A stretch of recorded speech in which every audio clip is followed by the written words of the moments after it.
ಒಂದು ದಿನ ಚೋಳ ರಾಜನ ಪತ್ನಿ ಗೋವುಗಳನ್ನ ಕಾಪಾಡಲಿಕ್ಕೆ ಅದರ ಹಿಂದೆ ಯಾರು ಹೋಗ್ತಾನೋ ಅವನಿಗೆ ಚೆನ್ನಾಗಿ ಬೈದ್ರು. ಗೋವುಗಳು ಮನೆಗೆ ಬಂದು ಹಾಲು ಕೊಡ್ತಿಲ್ಲ, ಹಾಲು ಎಲ್ಲಿ ಹೋಗ್ತಿದೆ ಅಂತ. ದಿನ ಮೇಯ್ಸ್ಲಿಕ್ಕೆ ಕರ್ಕೊಂಡು ಹೋಗ್ತಿಲ್ಲಪ್ಪ, ಎಲ್ಲ ಹುಲ್ಲನ್ನ ತಿನ್ಸ್ಕೊ ಬರ್ತೇವೆ, ತಿನ್ಕೊಂಡು ಬಂದಂತ ಗೋವುಗಳ ಮನ್ನಲ್ಲಿ ಹಾಲು ಕೊಡ್ತಿಲ್ಲ, ಏನ್ ಮಾಡ್ತಿದ್ಯಾ ಸರಿ ಬೈದ್ರು. ಬೈಸ್ಕೊಂಡಂತ ಈ ವ್ಯಕ್ತಿ ಹೋಗ್ತಾನೆ ಹಿಂದ್ಗಡೆ, ಎಲ್ಲಿ ಏನು ಮಾಡ್ತಿದ್ದಾವ ಈ ಹಸುಗಳು, ಹಾಲು ಕೊಡ್ತಿಲ್ವಲ್ಲ ಮನೆಗೆ ಬಂದು, ಇಲ್ಲಿ ಹುಲ್ಲನ್ನ ತಿಂದ್ರು ಅಂತ ನೋಡ್ಕೊಂಡು ಹೋದಾಗ ಬ್ರಹ್ಮ ಯಾವ ಗೋವಿನ ಸ್ವರೂಪದಲ್ಲಿ ಬಂದಿದ್ರು ಆ ಗೋವು ನಿಂತು ವೆಂಕಟೇಶ್ವರ ಸ್ವಾಮಿ ಇರುವಂತ ಸ್ಥಳಕ್ಕೆ ಆ ಭೂಮಿ ಮೇಲೆ ಕ್ಷೀರಾಧಾರವನ್ನು ಹರಿಸ್ತಿದೆ, ಹಾಲನ್ನು ಹರಿಸ್ತಿದೆ. ನೋಡಿದ ಕೂಡಲೇ ಸಿಟ್ಟು ಬಂತು, ಇಲ್ಲಿ ಹುಲ್ಲನ್ನ ತಿಂದು ನಾವು ಕಾಪಾಡ್ಕೊಂಡು ಬಂದ್ರೆ ನಮ್ಮ ಮನೆಗೆ ಹಾಲು ಕೊಡಿದ್ರೆ ಇಲ್ಲಿ ಹಾಲನ್ನ ವೆಚ್ಚ ಮಾಡ್ತಿದ್ಯಲ್ಲ ಅಂತ ಒಂದು ಕಲ್ಲು ಕೈಗೆ ಸಿಕ್ತು. ಕಲ್ಲು ತಗೊಂಡು ಗೋವಿಗೆ ಹೊಡಿಲಿಕ್ಕೆ ಅಂತ ಬೀಸಿದ. ಯಾವಾಗ ಕಲ್ಲು ಬಂದು ಗೋಮಾತೆಗೆ ತಾಗಬೇಕಿತ್ತು, ಬೆಟ್ಟದ ಒಳಗಿದ್ದಂತ ವೆಂಕಟೇಶ್ವರ ಸ್ವಾಮಿಗೆ ಗಾಬರಿ ಆಯ್ತು. ಅರೆ, ನಾನಿದ್ದಾಗ ನನ್ನ ಕಣ್ಣು ಮುಂದೆ ನನ್ನ ಸ್ಥಾನದಲ್ಲಿ ಗೋಮಾತೆಗೆ ತಡವಾಗತ್ತಲ್ಲಪ್ಪ, ಗೋಮಾತೆಗೆ ಏಟಾಗತ್ತಲ್ಲಪ್ಪ ಅಂತ ವೆಂಕಟೇಶ್ವರ ಸ್ವಾಮಿ ತಕ್ಷಣ ಭೂಮಿಯನ್ನ ಬಿಗಿದು ಅಲ್ಲಿಂದ ಆವಿರ್ಭವ ಸ್ವರೂಪದಲ್ಲಿ ಬಂದ. ಹಿರಿಯರು ಹೇಳ್ತಾರೆ, ಆವಿರ್ಭವ ಸ್ವರೂಪದಲ್ಲಿ ಬಂದಂತ ವೆಂಕಟೇಶ್ವರ ಸ್ವಾಮಿಗೆ ಕುಟಾರ ನೀತಿ ಕ್ಷಣ ತಾಡಿತೋ ವೆಂಕಟೇಶ್ವರ ಸಪ್ತತ್ತಳ ಪ್ರಮಾಣೇನ ರಕ್ತಪೂರ್ತಿ ರಭುಸ್ವವ. ಆ ಗೋವಿನಿಗೆ ತಾಗಬೇಕಾಗಿದ್ದಂತ ಕಲ್ಲುವಂತೂ ವೆಂಕಟೇಶ್ವರ ಸ್ವಾಮಿಯ ಹಣೆಗೆ ಬಿತ್ತು. ವೆಂಕಟೇಶ್ವರ ಸ್ವಾಮಿಯ ಹಣೆಯಿಂದ ರಕ್ತ ಚಿಮ್ಮಲಿಕ್ಕೆ ಶುರುವಾಯಿತು. ಚಿಮ್ಮಿದಂತ ರಕ್ತ 7 ಪರ್ವತವನ್ನ ದಾಟಿ ಮೀರಿ ಹೋಯಿತು. ಆ 7 ಪರ್ವತಗಳನ್ನ ಆವಿರ್ಭವಿಸಿಕೊಂಡಂತ ವೆಂಕಟೇಶ್ವರ ಸ್ವಾಮಿಯ ರಕ್ತ ಆ ಅಂದಿನಿಂದ ಹಿಡಿದು ಯಾವ ಗೋಮಾತೆ ರಕ್ಷಣೆಗಂತ ಒಳಗಿದ್ದಂತ ಭೂಮಿಯನ್ನ ಸೀಳಿ ವೆಂಕಟೇಶ್ವರ ಸ್ವಾಮಿ ಹೊರಗೆ ಬಂದ್ರು. ಇವತ್ತಿಗೂ ಆ ವೆಂಕಟೇಶ್ವರ ಸ್ವಾಮಿಯನ್ನ ಅದೇ ಕಾರಣಕ್ಕೆ ಏಳುಕುಂಡಲವಾಡ ವೆಂಕಟೇಶ್ವರ ಸ್ವಾಮಿ ಗೋವಿಂದ ಗೋವಿಂದ ಅಂತ ಇಡೀ ಜಗತ್ತು ಇವತ್ತಿಗೂ ಕೂಗಿಕೊಂಡು ಪ್ರಾರ್ಥನೆ ಮಾಡುತ್ತಲ್ಲ. ವೆಂಕಟೇಶ್ವರ ಸ್ವಾಮಿ ಉದ್ಭವ ಆಗಿದ್ದೇ ಗೋಮಾತೆಯ ರಕ್ಷಣೆಗೆ. ಯಾವ ಗೋಮಾತೆಯ ರಕ್ಷಣೆಗೆ? ಕಲಿಯುಗ ದೈವ ಅಂತ ಹೇಳ್ತೀವಿ ವೆಂಕಟೇಶ್ವರ ಸ್ವಾಮಿಯನ್ನ. ಆ ವೆಂಕಟೇಶ್ವರ ಸ್ವಾಮಿ ಆವಿರ್ಭವಿಸಿ ಬಂದ್ರು. ಯಾವ ಗೋಮಾತೆ ರಕ್ಷಣೆಗೆ ಅಂತ ಕೃಷ್ಣ ಅವತಾರನ ತಾಳಿ ಪೂರ್ಣಾವತಾರದಲ್ಲಿ ನಿಂತು ಗೋಮಾತೆ ಸೇವೆಯನ್ನು ನಿರಂತರ ಬಾಲ್ಯದಾದ್ಯಂತ ಮಾಡಿದ್ರು. ಯಾವ ರಾಮರು ಅಯೋಧ್ಯೆ ಬಿಟ್ಟು ಕಾಡಿಗೆ ತೆರಳೋಕ್ಕೂ ಮುಂಚೆ ಗೋಮಾತೆಯನ್ನು ಅರ್ಪಿಸಿ ಹೋದ್ರು. ಯಾವ ಗೋಮಾತೆಯನ್ನು ದಾನವಾಗಿ ನೀಡಿ ಹೋದ್ರು. ಯಾವ ಗೋಮಾತೆ ಕಾರಣದಿಂದ ನಮಗೆ ನಚಿಕೇತನಂತ ಸರ್ವಶ್ರೇಷ್ಠವಾದಂಥ ಕಠೋಪನಿಷತ್ತಿನ ಉದ್ಭವ ಆಯಿತು ಗೋಮಾತೆ ಕಾರಣದಿಂದಲೇ. ತಂದೆ ವಾಜಸ್ರವಸ ನಿಂತು ಗೋಮಾತೆಯ ದಾನಗಳನ್ನು ಮಾಡ್ತಿರ್ಬೇಕಾದ್ರೆ ದಾನದಲ್ಲಿ ತಪ್ಪು ಮಾಡ್ತಿದ್ದಾನೆ, ಒಳಗೆ ಸ್ವಾರ್ಥವನ್ನು ಇಟ್ಕೊಂಡು ಅಂತ ಗೊತ್ತಾದ ಕೂಡ ನಚಿಕೇತ ಉದ್ಭವ ಆಗಿದ್ದಲ್ಲ ಆ ಜ್ಞಾನಾಗ್ನಿ ಸ್ವರೂಪದಲ್ಲಿ. ಅದೇ ನಚಿಕೇತಾಗ್ನಿಯನ್ನು ಇವತ್ತಿಗೂ ಆರಾಧಿಸಿಕೊಂಡು ಬರ್ತೀವಿ ನಾವು.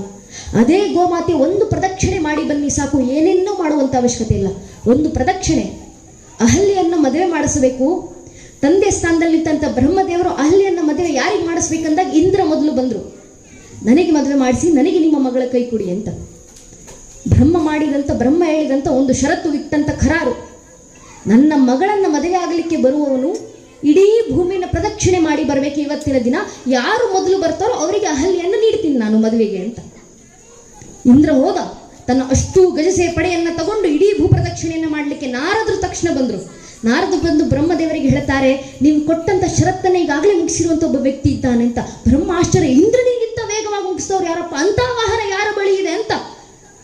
ಇಂದ್ರನ ವಾಹನವನ್ನ ಮೀರಿಸುವಂತ, ಐರಾವತ ಮೀರಿಸುವಂತ ವೇಗ ಯಾರ ವಾಹನದಲ್ಲಿದೆ ಅಂತ. ತಕ್ಷಣ ಆರಾಧ ಹೇಳಿದ್ರು, ವಾಹನದಲ್ಲಿ ಸಾಗಿದವರಲ್ಲ, ಇವತ್ತಿನ ದಿನವೇ ಯೋಗ ಅಂತ ಗೌತಮರ ಮನೆಯಲ್ಲಿ ಗೋಮಾತೆ ಕರು ಹಾಕಿತ್ತು. ಕರು ಹಾಕಿದ ನಂತರ ಹಾಕಿದ ಕೂಡಲೇ ಗೌತಮ ಹೋಗಿ ಗೋಮಾತೆಗೆ ಇಡೀ ಪ್ರದಕ್ಷಿಣೆಯನ್ನ ಮಾಡಿ ಬಂದ್ರು.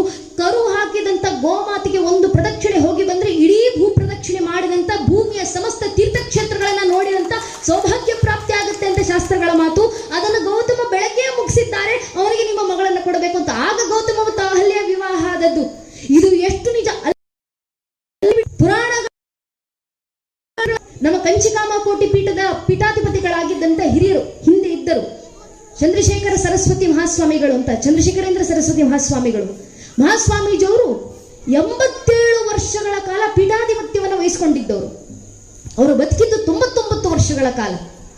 97ನೇ ವಯಸ್ಸಿನಲ್ಲಿ ಅವರು ಮಾಡಿದಂಥ ಒಂದು ಕೆಲಸ ಯಾವುದು ಅಂದ್ರೆ, ಕರು ಹಾಕಿದಂಥ ಗೋವು ಇದೆ ಅಂತ ಕೇಳಿದ ಕೂಡಲೇ ಆ ಗೋಶಾಲೆಗೆ ಹೋಗಿ ಆ ಗೋವಿನ ಸುತ್ತ ಒಂದು ಪ್ರದಕ್ಷಿಣೆಯನ್ನ ಮಾಡಿ ಗೋಮಾತೆಗೆ ಪೂಜೆಗಳನ್ನು ಅರ್ಪಿಸಿ ಬಂದು ಹೇಳಿದ್ರು, ನನ್ನ ಜೀವನ ಸಾರ್ಥಕವಾಯಿತು, ಒಂದು ಭೂ ಪ್ರದಕ್ಷಿಣೆ ಹೋಗಿ ಬಂದೆ ನಾನು ಅಂತ ಹೇಳಿದಂತೆ ಕೆಲವೇ ವರ್ಷಗಳಲ್ಲಿ 99ನೇ ವಯಸ್ಸಿನಲ್ಲಿ ಅವರು ಲಿಂಗೈಕ್ಯರಾದರು.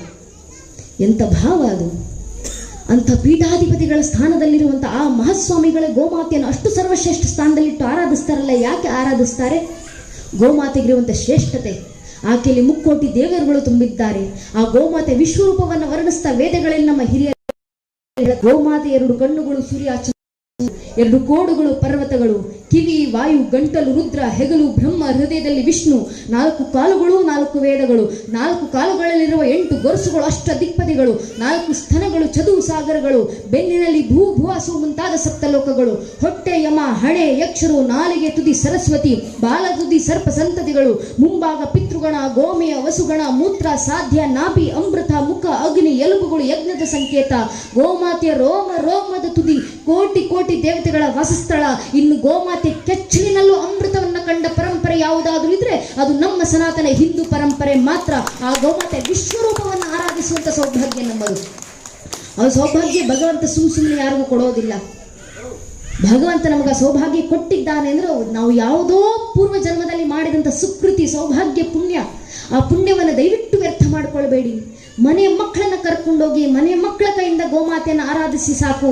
ಆ ಗೋಮಾತೆ ಪೂಜೆ ನಮ್ಮ ಮಕ್ಕಳು ಮಾಡೋದ್ರಿಂದ ಮುಕ್ಕೋಟಿ ದೇವತೆಗಳ ಪೂಜೆಗಳನ್ನು ಮಾಡಿದ್ದಾರೆ ಅಂತ ನಾವು ಹೋಮಗಳನ್ನು ಮಾಡ್ತಿರುವಂತ ಸಂದರ್ಭದಲ್ಲಿ ಹೋಮದಲ್ಲಿ ಮಂತ್ರಲೋಪವಾದ್ರೆ, ದ್ರವ್ಯಲೋಪವಾದ್ರೆ ಏನ್ ಮಾಡಬೇಕು ಅಂದ್ರೆ ಗೋಮಾತೆಯನ್ನು ಕರ್ಕೊಂಡು ಬರ್ತಾರೆ, ಹೋಮದ ತರ ನಿಲ್ಲಿಸ್ತಾರೆ, ಆಕೆಗೆ ನಿರಂತರ ಸೇವೆ ಮಾಡ್ತಾರೆ. ಎಲ್ಲಿವರೆಗೂ? ಹೋಮ ಮುಗಿಯುವವರೆಗೂ ಸೇವೆ ಮಾಡ್ತಾರೆ. ಹೋಮ ನಡೀತಿರುವಂತ ಮುಗಿಯುವ ಸಂದರ್ಭಕ್ಕೆ, ಯಜ್ಞ ಮುಗಿಯುವಂತ ಸಂದರ್ಭಕ್ಕೆ ಗೋಮಾತೆಗೆ ಕೊಟ್ಟಿರುವಂತ ಹುಲ್ಲಿನಲ್ಲಿ ಆ ಗೋಮಾತೆ ತಿಂತಿರೋದನ್ನ ಬಿಟ್ಟು ಒಂದಿಷ್ಟು ಹುಲ್ಲನ್ನ ಬಾಯಿನಲ್ಲಿ ಹಿಡ್ಕೊಂಡು ತಲೆ ಎತ್ತಿ ಒಂದು ಕ್ಷಣ ಕಣ್ಣು ಮುಚ್ಚಿದ್ರೆ ಸಾಕು, ಸಕಲ ದೇವತೆಗಳು ನಮಗೆ ಸಂತೃಪ್ತಿಯಾಗಿ ಆಶೀರ್ವಾದ ಕೊಟ್ಟಿದ್ದಾರೆ ಅಂತ ನಂಬುವಂತ ಪರಂಪರೆ ನಮ್ದು. ಅಷ್ಟೂ ದೇವತೆಗಳ ಅನುಗ್ರಹ ಗೋಮಾತೆ ಒಬ್ಬರಿಂದ ಸಿಗುತ್ತೆ. ಆದ್ರಿಂದ ಅಂತ ಗೋಮಾತೆ ಪೂಜೆ ಮನೆ ಮನೆಗಳಿಂದ ಆಗುವಂತ ಕಾಲಘಟ್ಟ ಈ ಸಂದರ್ಭದಲ್ಲಿದೆ. ಒಂದು ಕಾಲದಲ್ಲಿ ಹಿರಿಯರು ಹೇಳ್ತಾ ಇದ್ರು, ಮಾನವನಿಗೆ ಅತ್ಯಂತ ಹತ್ತಿರವಾದ ಒಂದು ಗೋವು ಇಲ್ಲದ ಮನೆ ನೆಂಟರಿಲ್ಲದ ಮನೆಗೆ ಸಮ ಅಂತ. ಇವತ್ತು ನಮ್ಮ ದೌರ್ಭಾಗ್ಯ, ಮನೆ ಮನೆಗಳಲ್ಲಿ ಗೋಮಾತೆಯನ್ನ ಸಾಕುವಂತ ಅದೃಷ್ಟ ನಮಗಿಲ್ಲ, ಆ ಸೌಭಾಗ್ಯಗಳು ನಮಗಿಲ್ಲ, ಆ ಸವಲತ್ತು ನಮಗಿಲ್ಲ. ಅದರಲ್ಲೂ ನಮ್ಮಂತ ಬೆಂಗಳೂರು ನಗರಗಳಿರೋರು ಮನೆ ಅಂದ್ರೆ ನಮ್ಮದು ಒಂದು ಏರಿಯಾ ಪೂರ್ತಿ ಮನೆ ಇರೋದಿಲ್ಲ, ಅಪಾರ್ಟ್ಮೆಂಟ್ಗಳಲ್ಲಿ ಮನೆ. ನಾವು ಗೋಮಾತೆ ಸಾಕಬೇಕಂದ್ರೆ ಫಸ್ಟ್ ಫ್ಲೋರಿಗೆ ತಗೊಂಡೋಗಿ ಸಾಕಬೇಕು, ಸಾಧ್ಯ ಇಲ್ಲ. ನಾವೇನು ಮಾಡಬೇಕು? ವರ್ಷಕ್ಕೊಂದು ದಿನ, ಹುಟ್ಟುಹಬ್ಬದ ದಿನ ಬಂದು ತಾಯಿ ಗೋಮಾತೆ ನನ್ನ ಕಡೆಯಿಂದ ನಿನ್ನ ಪರವಾಗಿ ನಿನ್ನನ್ನು ಸಾಕಲಿಕ್ಕೆ ಇಷ್ಟು ಹಣವನ್ನು ದಾನ ಮಾಡಿ ಹೋಗ್ತಿದ್ದೀನಮ್ಮ ಅಂತ ಗೋಮಾತೆಗೆ ದಾನವನ್ನು ಕೊಟ್ಟು ಹೋಗಿ ಸಾಕು. 1 ವರ್ಷದ ಗೋಮಾತೆಗೆ ಬೇಕಾದಂಥ ಸೇವೆಗಳನ್ನು ನನ್ನ ಕಡೆಯಿಂದ ವಹಿಸ್ಕೊಂತೀವಿ. ಅಷ್ಟು ಆಗ್ಲಿಲ್ಲ ಅಂದ್ರೆ ಬಂದು ಗೋಮಾತೆಗೆ ಪೂಜೆ ಮಾಡಿ ಹೋದ್ರೆ ಸಾಕು. ಗೋಮಾತೆಗೆ ಒಂದಿಷ್ಟು ಅಭಿಷೇಕವನ್ನು, ಒಂದಿಷ್ಟು ಅನ್ನವನ್ನು ಕೊಟ್ಟು, ಬೆಲ್ಲವನ್ನು ಕೊಟ್ಟು ಗೋಮಾತೆಗೆ ಪೂಜೆಯನ್ನು ಮಾಡಿ ಹೋದ್ರೆ ಸಾಕು ವರ್ಷಕ್ಕೊಂದು ದಿನ. ಅದೇ ನಾವು ಮಾಡುವಂತ ಸೇವೆ. ನಮ್ಮ ಸಾಮರ್ಥ್ಯಕ್ಕೆ ತಕ್ಕ ಹಾಗೆ ಗೋಮಾತೆಗೆ ಸೇವೆ ಮಾಡಿ ಹೋಗುವಂತ ಪದ್ಧತಿಯನ್ನು ಮನೆ ಮನೆಗಳಲ್ಲಿ ಮತ್ತೊಮ್ಮೆ ರೂಢಿಸುವಂತ ಅವಶ್ಯಕತೆ ಇದೆ. ಮೊದಲಿತ್ತು, ಮಧ್ಯದಲ್ಲಿ ಬಿಟ್ಟು ಹೋಗಿತ್ತು, ಈಗ ಮತ್ತೊಮ್ಮೆ ರೂಢಿಸುವಂತ ಅವಶ್ಯಕತೆ. ಆ ರೂಢಿಸುವಂತ ಕೆಲಸ ಯಾರಿಂದ ಆಗಬೇಕು? ಮನೆಯ ತಾಯಿಯಂದಿರಿಂದ ಮಾತ್ರ ಆಗಲಿಕ್ಕೆ ಸಾಧ್ಯ. ಯಾಕೆ ತಾಯಿಯಂದಿರೇ ಮಾಡಿಸಬೇಕು? ತಾಯಿಯಂದಿರೇ ಏನಕ್ಕೆ ಮಕ್ಕಳಿಗಂತ ಸಂಸ್ಕಾರವನ್ನು ನೀಡಬೇಕಂದ್ರೆ ಒಂದೇ ಒಂದು ಕಾರಣ. ನಾನು ಹೇಳ್ತಿರುವಂತ ಮಾತಲ್ಲ. ಮನುಸ್ಮೃತಿ 6ನೇ ಅಧ್ಯಾಯದಲ್ಲಿ ಮನು ಬರೀತಾರೆ, ಉಪಾಧ್ಯ ದಶಾಚಾರ್ಯ ಆಚಾರಿಷ್ಟಂ ಪಿತಾನ್ ಶಾಸ್ತ್ರತು ಪಿತ್ರಾನ ಮಾತ ಗೌರವೇನ ತಿರುಚ್ಛತೆ. ಅರ್ಥಾತ್ ಮನು ಬರೀತಾರೆ, 10 ಜನ ಆಚಾರ್ಯರಿಗೆ ಒಬ್ಬ ಉಪಾಧ್ಯ ಸಮ ಅಂತ, 100 ಜನ ಉಪಾಧ್ಯಾಯರಿಗೆ ಒಬ್ಬ ತಂದೆ ಸಮ, ಆದ್ರಂತ 1000 ಜನ ತಂದೆಂದಿರಿಗೆ ಒಬ್ಬ ತಾಯಿ ಸಮ ಅಂತ ಮನು ಹೇಳುವಂತ ಮಾತು. ಅರ್ಥಾತ್ ಇಡೀ ಜಗತ್ತು ನಿತ್ತು ಮಕ್ಕಳಿಗೆ ಕೊಡುವಂತ ವಿದ್ಯೆಯನ್ನ ಮೀರಿದು ಒಬ್ಬ ತಾಯಿ ನಿತ್ತು ತನ್ನ ಮಗುವಿಗೆ ಕೊಡುವಂತ ಸಂಸ್ಕಾರ.